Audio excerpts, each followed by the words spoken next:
Hey guys, good morning. Happy Monday. It's Daryl here. It's 5 a.m. here in Connecticut on the East Coast.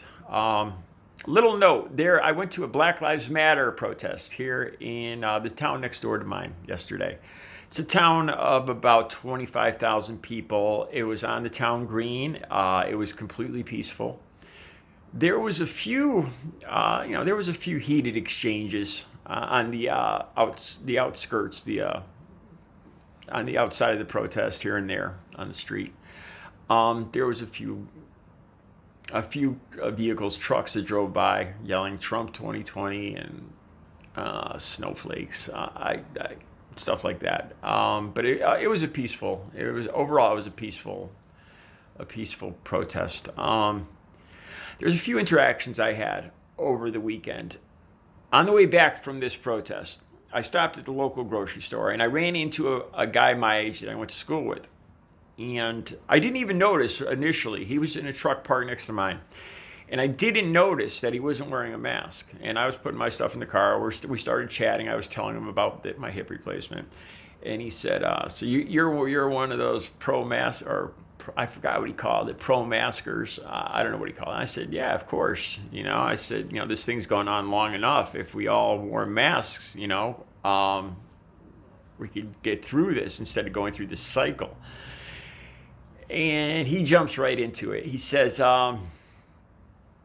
his line was, the government is here to protect our Constitution, not to protect our health.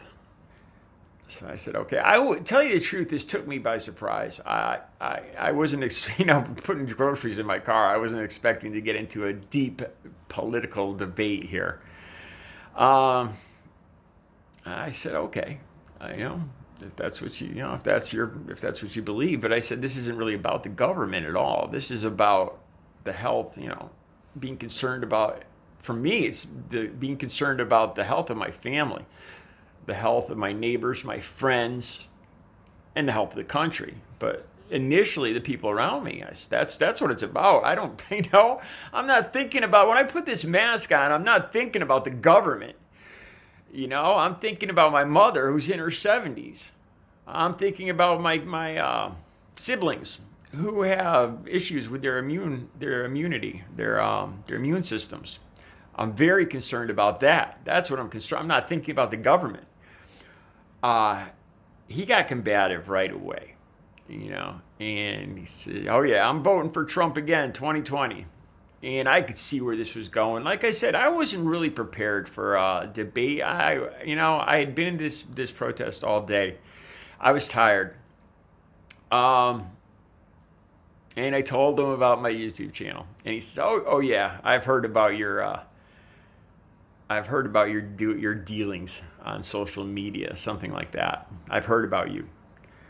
So I said, yeah, oh yeah. I said, well, it's something I feel strongly about. And he said, he started talking about law and order. We gotta have law and order. He said we can't, we can't have hardworking families being afraid in this country. So I said, okay. And I said, but are you afraid right now? And he says, I'm not afraid of. He actually said this. I'm not afraid of anything. he goes, but with all this destruction, and it's just going to get worse if Biden. And I said, well, he says, it's just going to get worse if Biden takes office. And I said, well, look, what is it right now? It's getting worse right now because of what your government's doing. And no, we're just trying to keep it in check. Then this is where I had to end the conversation.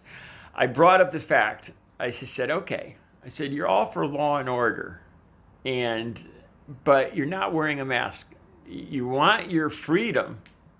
You want your freedom from a tyrannical government that makes you you don't believe in your personal freedom. You don't want to wear a mask, but yet you don't believe in the rights of these people to protest.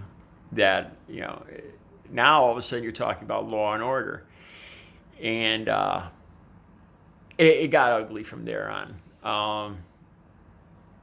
He used a few expletives and muttered something under his breath. I was starting to get, I was tired. I was starting to get angry.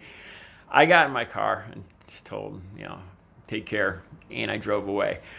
I was kind of mad at myself after, because I wasn't prepared for I've always looked forward to debating with people,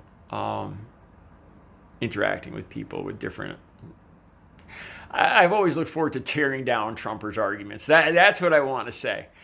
But I wasn't prepared, and I was tired, and this just took me out of the blue. So I was kind of angry with myself after. It was one of those cases that once I got home, I thought of, I was like, I could have tore this guy apart.